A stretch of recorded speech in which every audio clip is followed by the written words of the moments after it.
I'm building the same SaaS app twice, once with Claude Opus 4.7 and once with free open source models. Let's see if those premium AI companies are actually worth your money. But first, I need an idea. So I let AI pick for me. So for that, I built a tiny slot machine web app that scrolls random SaaS ideas, pings the OpenAI API in the background, and 10 seconds later slams down the one that I'm building today. Okay, let's see how it works now. I hit this button and it should give me the slot machine, which is perfect. And then I execute the machine, and the idea is Copilot enabled knowledge base for SaaS founders. What the hell that even means? A simple GitHub style UI for SaaS founders that shows you repos side by side with the Notion docs, which is a really good idea. If you observe carefully, it gives me the description of the idea and also the implementation path. And if you look closely, you can see that the implementation is in Azure mostly.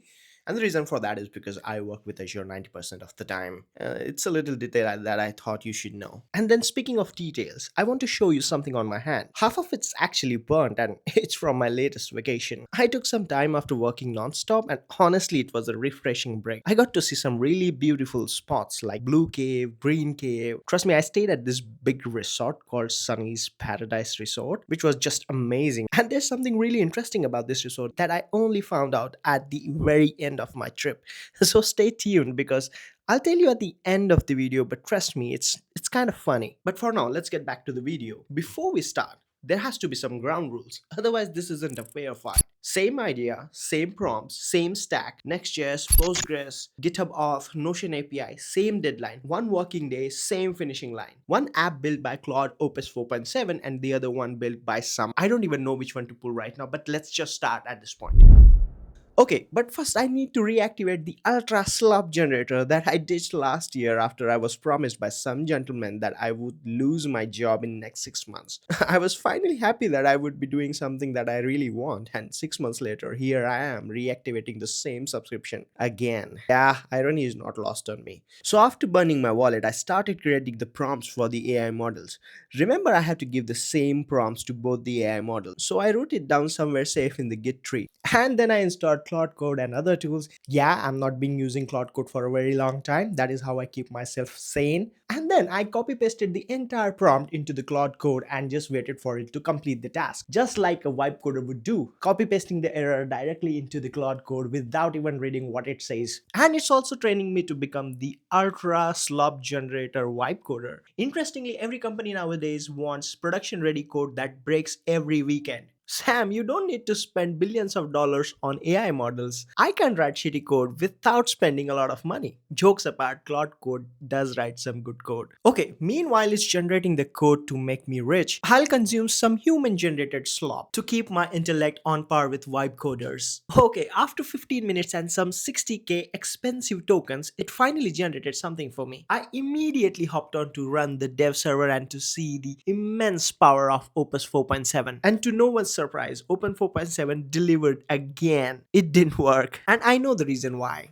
Let me explain. I deliberately didn't give few things to AI. I wanted to see how it will react. See, if you remember, our app requires GitHub authentication. For that, you need a GitHub token, which I didn't provide. You need Notion token to fetch Notion pages. You need access to GitHub repos, so I need to create a GitHub app and then give the token again to the app so that it can access those repos, which again I didn't provide. So I was kind of expecting that it wouldn't work, but the surprising thing for me was the Postgres SQL part. I was kind of hoping that it would spin up a Postgres SQL instance or a Docker image, but it actually didn't do it. I spent premium on the Max model and it still couldn't do it. That was kinda shocking, not gonna lie. Well, to be fair, it might be a skill issue. So I gave it another try, and it failed again. It still didn't do it. And this time it gave me a shittier version of 2001 HTML. Anyways, at this point it was getting kinda late and I wanted to move to open source models. And then, to vent my frustration, I decided to take the usual automated jog that I usually take down the road. And the bridge that you see here is Krunnovuren Silta, aka Crown Bridge. This is the longest and tallest bridge in Finland. But that's not the most interesting part. This bridge is exclusively for tram cyclists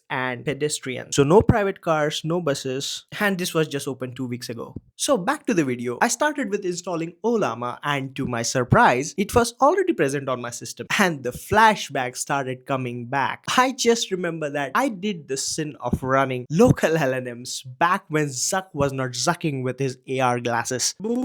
Sunny from the future. I'm editing the video and I just realized that I installed 14 billion parameter model. My laptop doesn't support that. Why did I install it? I think I was completely out of my mind. I blame the drink. Back to the video. After spending an eternity in downloading totally irrelevant model, I installed Aider. For those who don't know, it's an open source AI pair programming CLI tool that edits code in your local Git repo. You describe a change, it modifies the relevant files and commits them. By default, it uses cloud models like Claude, GPT-4, but it also supports local models like Ollama, which is important for me here. And then I immediately started the Ollama server with 7 billion parameters and prompted Aider to start building my project. Okay, I'm sorry, I cheated a little bit. I really wanted open source models to win, so I gave token information in .env file. I'm sorry, I really wanted open source models to win. Let's give this poor model something at least it can compete with Claude. Not that Claude performed well. So after burning my MacBook's GPU to hell, it's finally generating some files. Good to see that local LLMs are way capable now than what they were 1 year ago. Okay, the early celebrations didn't last long. Look at the files here. All the files are corrupted.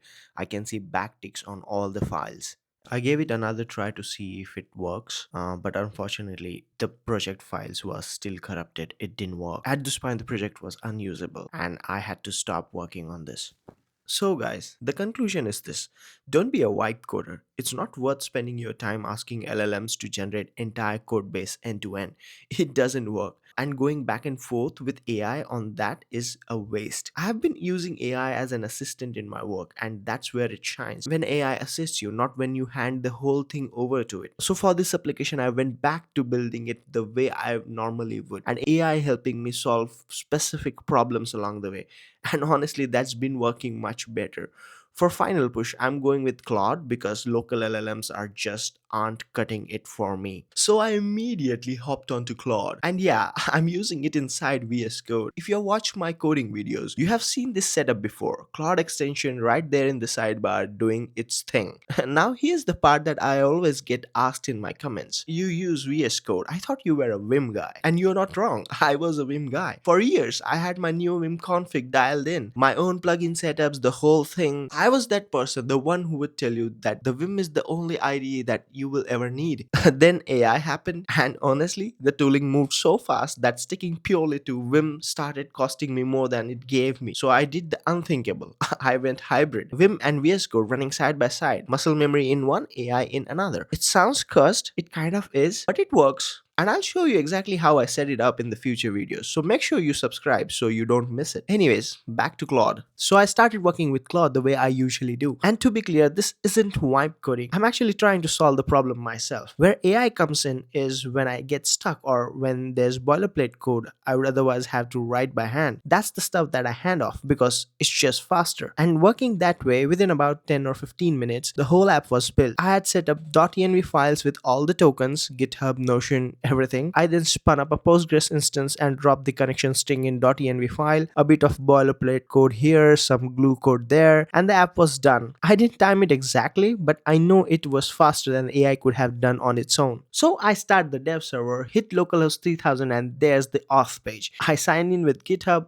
and bam, I'm in. And the good news is, every one of my repos is right there, pulled straight from GitHub. These are all mine. This is the one that I'm currently working on. Now, watch this. I click into the repo and the UI feels familiar. It's GitHub style, but look up at the tab bar. There's a Notion tab, and over here on the right, there's a button, Link Notion page. I already set up the Notion side ahead of the time. Generated the token in the Notion UI, pasted it in, give it access to the specific workspace I wanted to use. So now, when I click the Link Notion page and link the workspace, there it is. My workspace showing up right inside the Notion tab. Working exactly how I wanted it to. And honestly, it barely took any time. This is how you quickly and smartly implement stuff with AI. Reading the docs and getting your hands dirty. One big example of how how smartly I read the docs and implement stuff is at the start of the video, I talked about the vacation that I took, and I promised to tell you a funny incident about that place where I stayed. I booked very expensive place here in Sunny's resort, and I used to take a cab from this place to the city, and from there I used to go to different beaches straight for 4 days,